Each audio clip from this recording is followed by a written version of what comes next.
Nagkabuhol-buhol ang traffic sa kahabaan ng Quezon Avenue kanina. Ang rason, isang lalaki ang nagwala at nahulog mula sa underpass.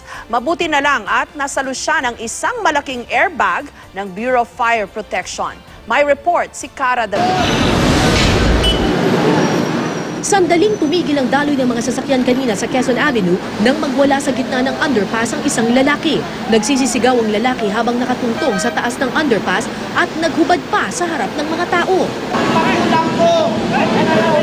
Ayon sa kanyang pinsan, buong gabi hanggang umaga raw lasing ang lalaki na isang taxi dispatcher. Nakainom lang. Nag-inuman sila kagabi, hindi nga ako sumama. Sige. May problema ba siya? Meron. Anong problema? Ewan ko lang. Alas 11 ng umaga nang dumating ang mga tauhan ng Bureau of Fire Protection Special Rescue Unit.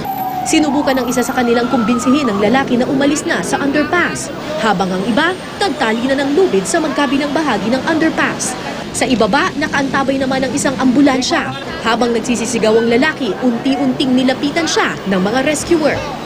Hindi po siya basta-basta tatalon, ma'am, hanggat mayroon tayong communication. Kaya kailangan po natin gawin hanggat maaari, makapag-communicate. Makalipas ang halos isang oras, tagumpay na nakalapit sa lalaki ang 4 na rescuer ng Bureau of Fire Protection. Sinubukan nila itong hawakan pero